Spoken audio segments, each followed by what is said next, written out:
காலை வணக்கம் மாணவர்களே.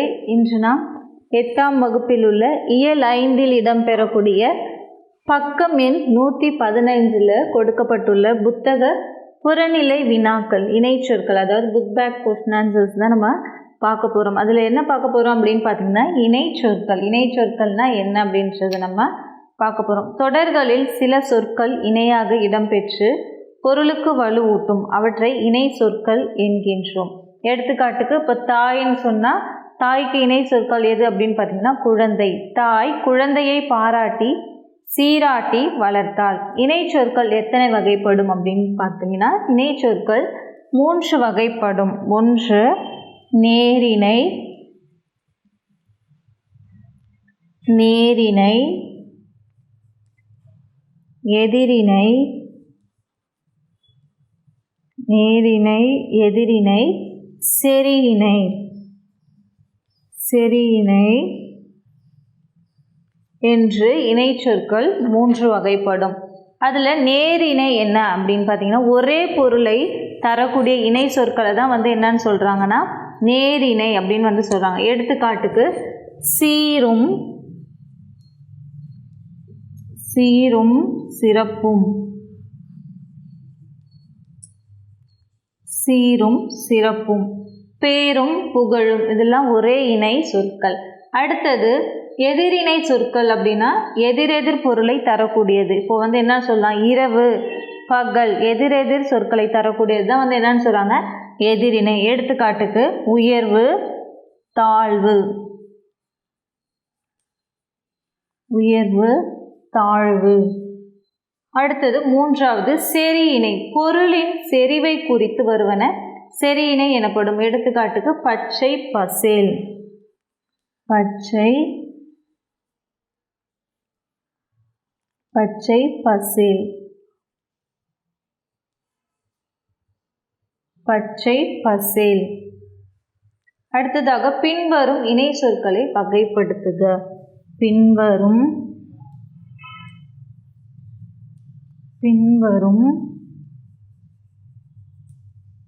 இணை சொற்களை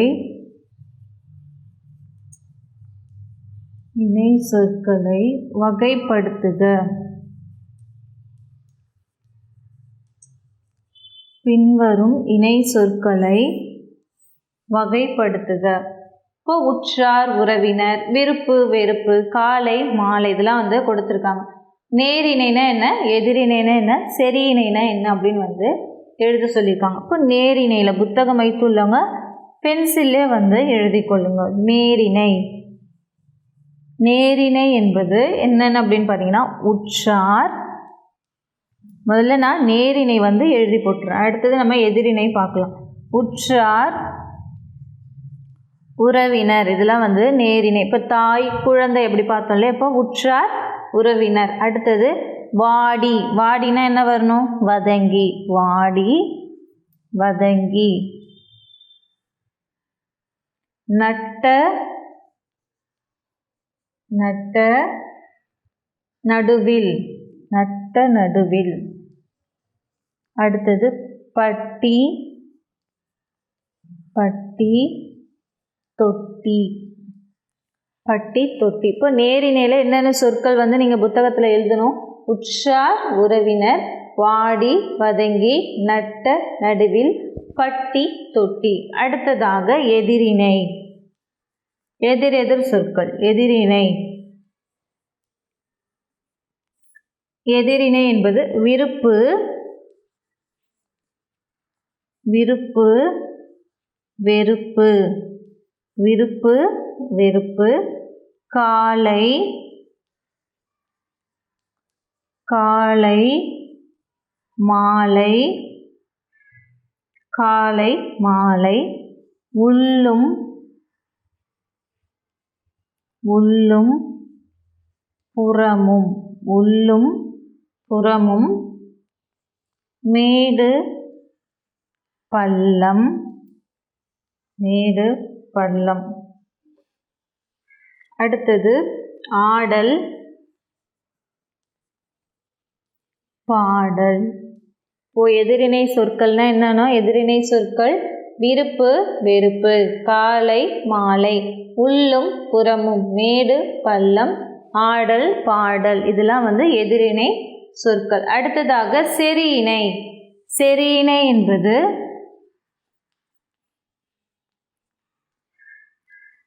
செரியிணை கண்ணரங்கில். கண்ணரங்கில்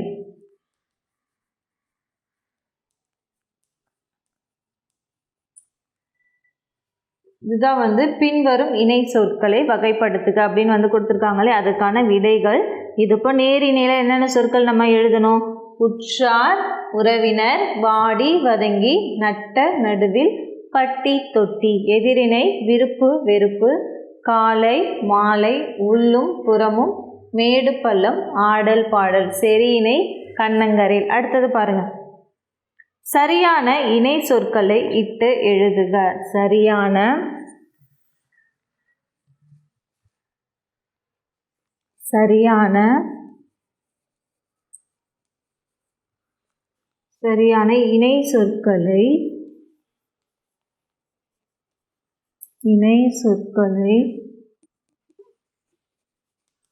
இணை சொற்களை இட்டு எழுதுக இல்ல நிரப்புக. சரியான இணை சொற்களை இட்டு நிரப்புக.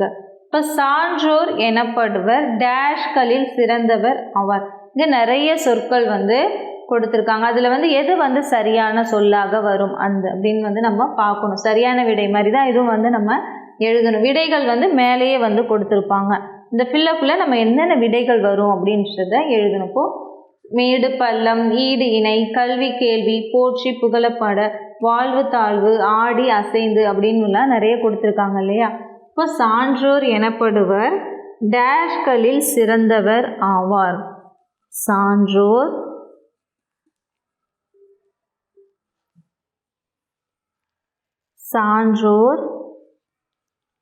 எனப்படுபவர்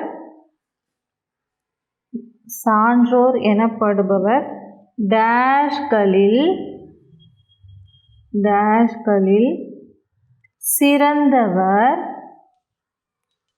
சிறந்தவர் ஆவார் அப்படின்னு வந்து கொடுத்துருக்காங்க. அப்போ இதுக்கான விடை என்ன அப்படின்னு பார்த்தீங்கன்னா கல்வி கேள்வி.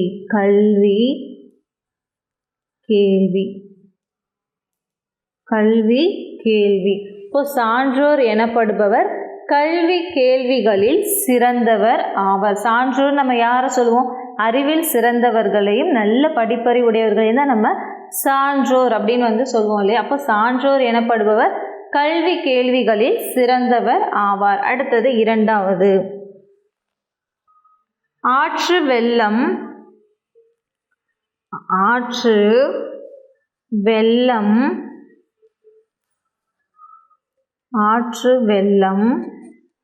Dash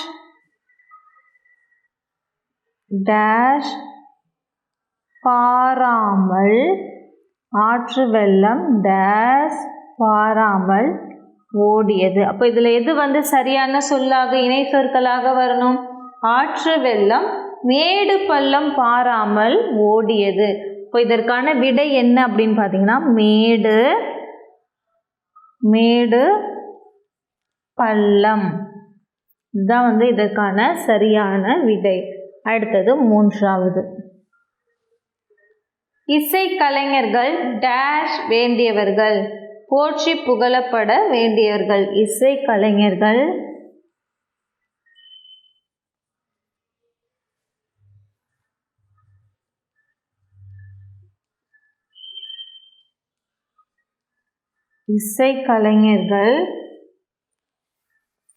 dash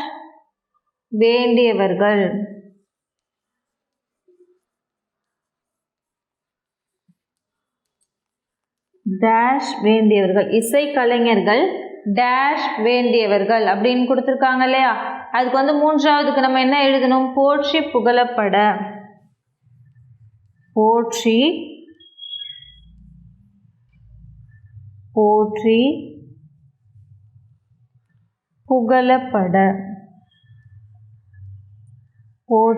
புகழப்பட. இசைக்கலைஞர்கள் போற்றி புகழப்பட வேண்டியவர்கள். அடுத்தது 4வது.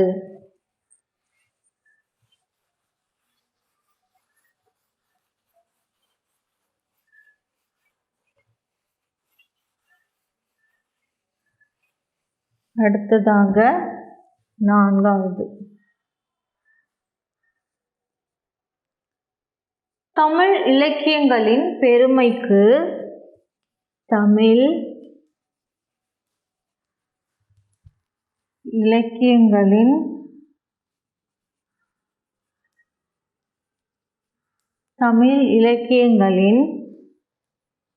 பெருமைக்கு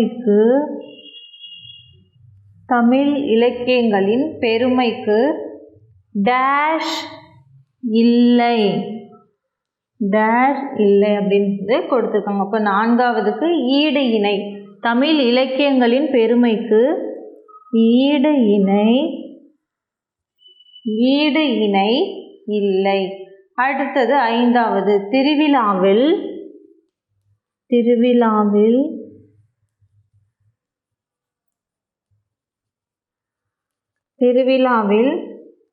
யானை டேஷ் வந்தது அப்படின்னு கொடுத்துருக்காங்க. அப்போ இதற்கான விடை என்ன அப்படின்னு பார்த்தீங்கன்னா, திருவிழாவில் யானை ஆடி அசைந்து வந்தது. ஆடி அசைந்து வந்தது. அடுத்ததாக கடிதம் எழுதுக. கடிதம் என்ன கடிதம் கொடுத்துருக்காங்க அப்படின்னு பார்த்தீங்கன்னா, இருப்பிட சான்று வேண்டி வட்டாட்சியருக்கு விண்ணப்பம் எழுதுக அப்படின்னு கொடுத்துருக்காங்க. என்ன கடிதம் அப்படின்னா, இருப்பிட சான்று வேண்டி.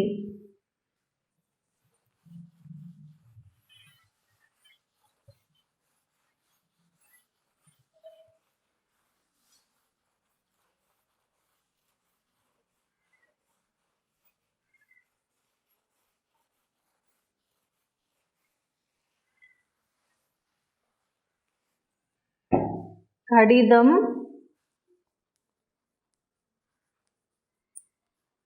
பக்கம் எண்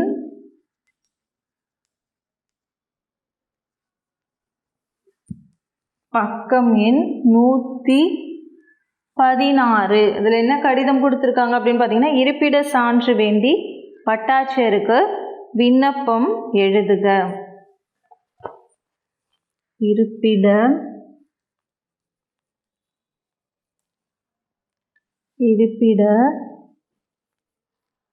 சான்று வேண்டி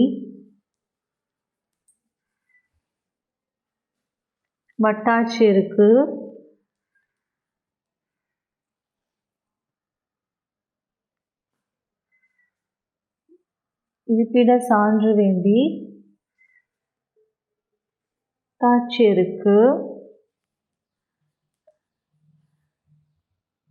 விண்ணப்பம்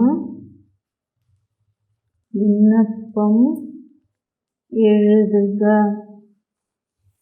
இருப்பிட சான்று வேண்டி வட்டாட்சியருக்கு விண்ணப்பம் எழுதுக அப்படின்ற ஒரு கடிதம் கொடுத்துருக்காங்க. நம்ம கடிதம் எழுதும்போது முதல்ல யாருடைய அட்ரஸ் நம்ம எழுதணும் அப்படின்னு பார்த்தீங்கன்னா, நம்மளுடைய முகவரி தான் நம்ம எழுதணும். இப்போ முதல்ல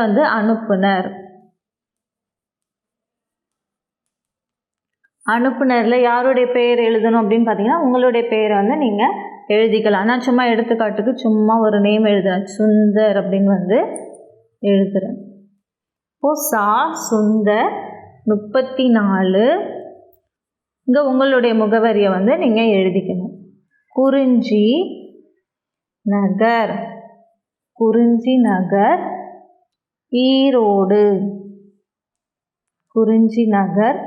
ஈரோடு. அனுப்புனரில் உங்களுடைய முகவரியை நீங்கள் எழுதணும். அடுத்தது பெறுநர் நம்ம யாருக்கு கடிதம் எழுதுகிறோமோ அவங்களுடைய முகவரியை எழுதணும். இங்கே யாருக்கு நம்ம எழுதுகிறோம்? வட்டாட்சியருக்கு ஒரு விண்ணப்ப கடிதம் எழுதுகிறோம். இப்போ அவங்களுடைய முகவரியை நம்ம எழுதணும். உயர்திரு வட்டாட்சியர், உயர் திரு வட்டாட்சியர் அவர்கள்,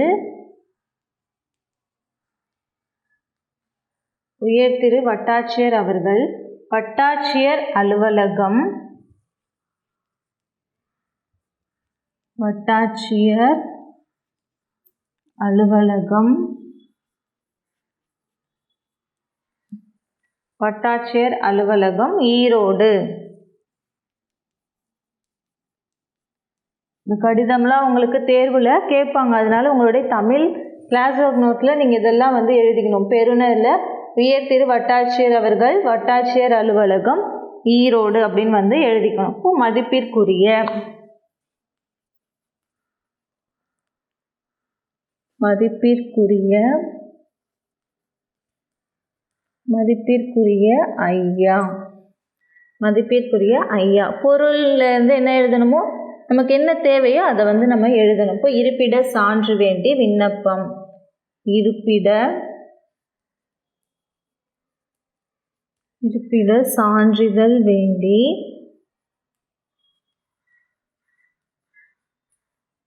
இருப்பிட சான்றிதழ் வேண்டி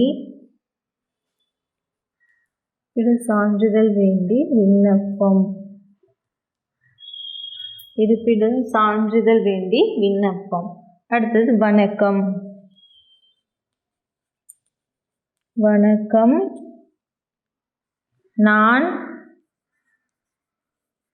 நான் குறிஞ்சி நகர், நான் குறிஞ்சி நகர்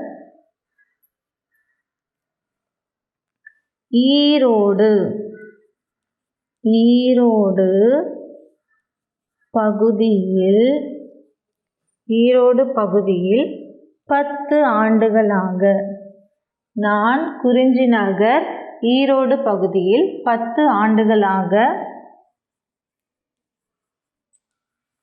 10 ஆண்டுகளாக வசித்து வருகின்றேன், வசித்து வருகின்றேன்,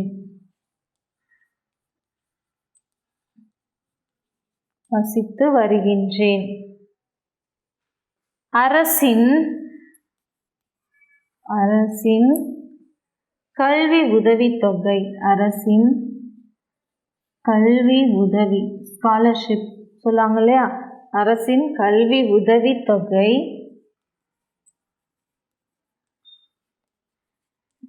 கல்வி உதவித்தொகைக்கு, அரசின் கல்வி உதவித்தொகைக்கு விண்ணப்பிக்க,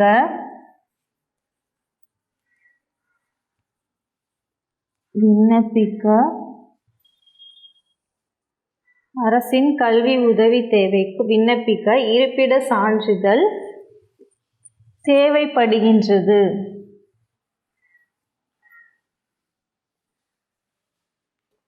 இருப்பிட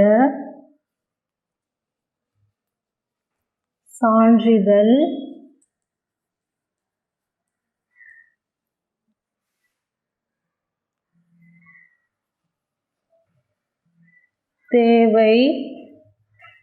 தேவைப்படுகிறது அப்படின்னு வந்து நீங்கள் எழுதிக்கணும். இருப்பிட சான்றிதழ் தேவைப்படுகின்றது, ஆகவே எனக்கு இருப்பிட சான்றிதழ் வழங்கும்படி பணிவுடன் கேட்டுக்கொள்கிறேன் அப்படின்னு வந்து நம்ம எழுதணும். இருப்பிட சான்றிதழ் தேவைப்படுகின்றது, ஆகவே எனக்கு இருப்பிட சான்றிதழ், இருப்பிட சான்றிதழ் வழங்கும்படி கேட்டுக்கொள்கிறேன் அப்படின்னு எழுதி நீங்கள் இதை வந்து முடிச்சிடணும்.